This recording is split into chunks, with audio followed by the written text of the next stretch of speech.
and development. Growth is defined as a vital process which brings about an irreversible increase in an organism or its part. It is in respect to its size, weight, form and volume.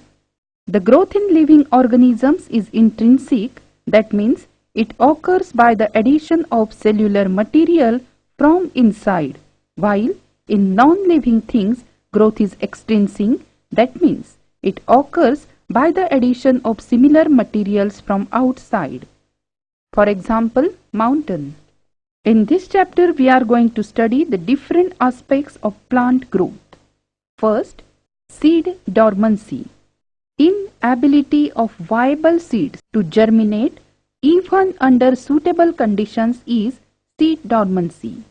The causes include hard seed coat impermeable to water and gases, light sensitive seeds, presence of immature embryo and presence of germination inhibitors.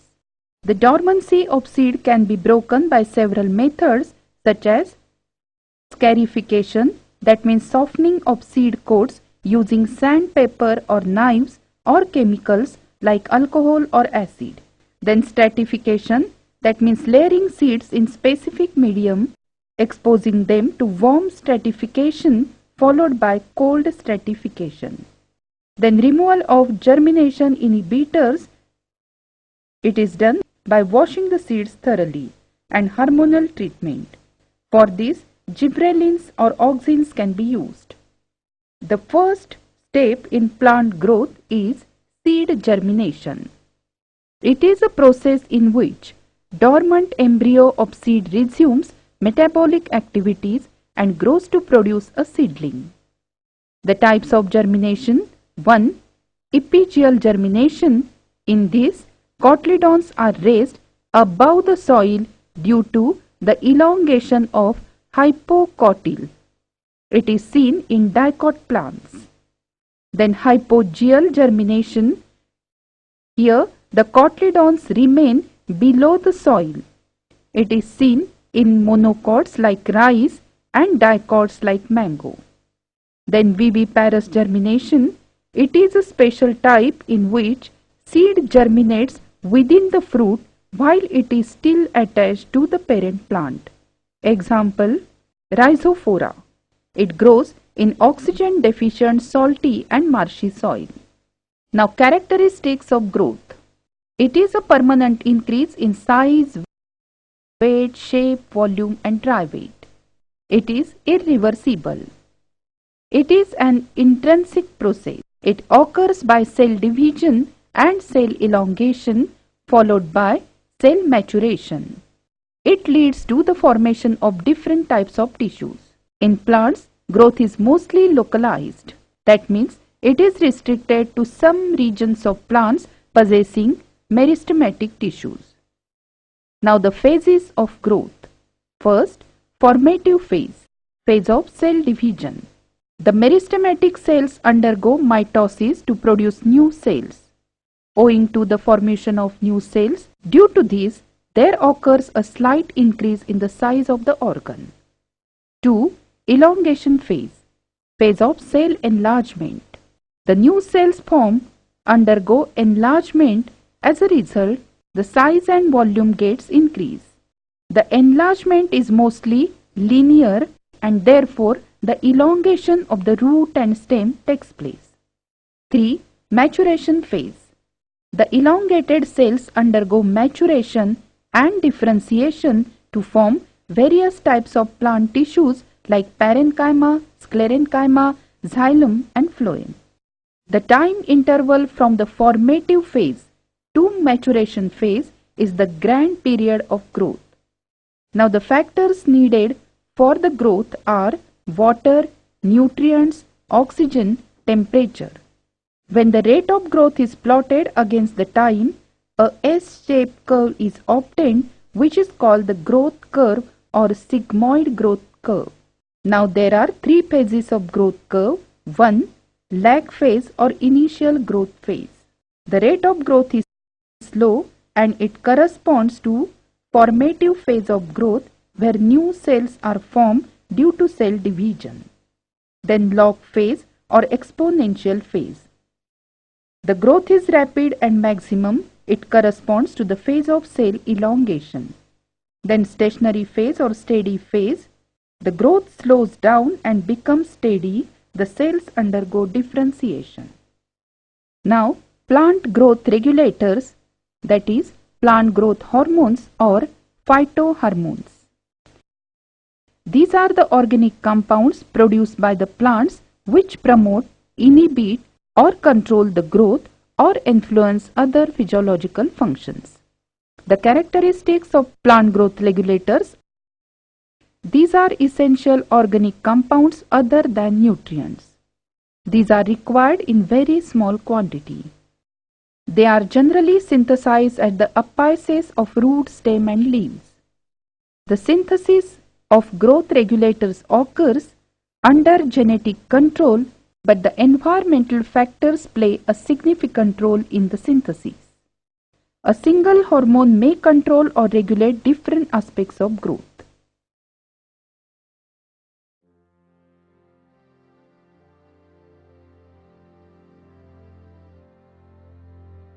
Now the types of plant growth regulators. 1. Auxins. These are plant growth regulators produced naturally by plants. They are weak organic acids capable of promoting cell elongation during the growth of stem and root. They are synthesized in shoot and root apices besides young leaf primordia. They may be neutral or synthetic. The naturally occurring auxins are indole 3-acetic acid IAA and its derivatives. The synthetic auxins are NAA, 2,4-D and 2,4,5-T. Auxins in higher concentration promote the growth of stem. Now, role of auxins. They play an important role in initiation and promotion of cell division. They help in elongation of the cells. The auxins such as IAA and NAA help in the formation of adventitious roots. They play an important role in apical dominance. They prevent abscission by preventing the action of hydrolytic enzymes in abscission layer. They are used to produce parthenocarpic fruits in plants like orange, apple, tomato and grapes. Then second, gibberellins. Chemically they are gibberellic acid. More than 100 types of gibberellins have discovered and named as GA1, GA2 and so on. They are synthesized from acetyl coenzyme A. Now, role of gibberellins. They are known to induce elongation of the cells in stem. They are used to increase the length of the jute fibers. They convert a genetically dwarf plant into a phenotypically tall plant. They are more effective in inducing parthenocarpy. They play a vital role in breaking the dormancy of birds. Then next, cytokinins. They are the derivatives of adenine, a purine base. Coconut milk is a rich source of cytokinin. Now the role of cytokinin. Cytokinins play an important role in inducing cell division when combined with auxin. It can induce cell division even in permanent cells. They stimulate the growth of lateral buds and reduce the apical dominance. They play an important role in the formation of interfascicular cambium at the time of secondary growth in plants. Then, ethylene. It is a gaseous hormone produced naturally by plants. It is unsaturated colorless hydrocarbon gas. It is a ripening hormone. The shoot apex of seedling and ripening fruits are major sites of ethylene synthesis. Now, role of ethylene. It plays an important role in breaking the dormancy of seeds and buds. It inhibits the elongation of roots and stems in dicots. It plays an important role in commercial ripening of fruits. Then, abscisic acid ABA. It is a naturally occurring growth hormone. It is an anti-gibberellin hormone as it inhibits the growth stimulated by gibberellin. It is a stress hormone as it is produced during drought and other unfavorable climatic conditions. Now, role of ABA. It induces dormancy in seeds, buds and tubers. It acts as growth inhibitor as it retards growth. It plays an important role in closing of stomata to check transpiration. It promotes senescence by inducing loss of chlorophyll and thus decreases the rate of photosynthesis. It overcomes stress by inducing dormancy, inhibiting growth under stress conditions like drought, flood and mineral deficiency. Now, photoperiodism. The response of plants to the relative length of light and dark periods with reference to initiation of flowering is photoperiodism. The duration of light required to induce flowering in a plant is the critical photoperiod. It varies from plant to plant. On the basis of this, the flowering plants are classified into three types. 1. Short day plants. They require a long uninterrupted dark period for flowering. Example, dahlia. Long day plant. They are exposed to light period longer than their critical photo period. Example, radish. Day neutral plants. The flowering is not affected by the day length period. Example, sunflower. Now, physiology of flowering. A plant which is not exposed to proper photo period can flower when it is grafted on another plant that has already received suitable photo period. Now, photomorphogenesis. Plants can sense light direction, quality, that is wavelength, intensity and periodicity. Light induces phototropism. Light quality is mainly sensed by the presence of different light receptors specific for different wavelengths.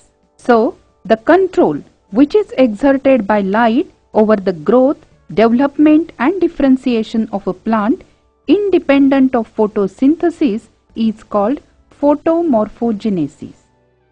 Plants exhibit different growth habits in dark and light. In dark, they possess elongated stem, undifferentiated chloroplast and unexpanded leaves. This is scotomorphogenesis. Photomorphogenesis involves the inhibition of stem elongation, differentiation of chloroplast, accumulation of chlorophyll and expansion of leaves. Photomorphogenesis can be induced by far red and blue light. Phytochrome. It is a photoreversible protein containing pigment which occurs in plants. It exists in two interchangeable forms, that is PFR and PR. PFR absorbs far red light and gets converted to PR, while PR absorbs red light and gets converted into PFR. Thus, the same stimulus causes opposite effects on cell elongation in leaves and stems. Photomorphogenesis can be induced by red, far red and blue light. Now, vernalization. Some plants require a low temperature treatment during their early stage of life cycle for subsequent flowering in the later stage. The suitable temperature range for vernalization is 0 to 5 degrees Celsius. The reversal effect of vernalization is devernalization. High temperature treatment at about 35 degrees Celsius act as devernalization factor. Now, significance of vernalization. Vernalization shortens the vegetative phase of plants and induce early flowering. It increases the resistance for cold in plants. It also increases the resistance of plants for fungal diseases. Using this, biennial varieties can be converted into annuals and winter varieties can be converted into spring varieties.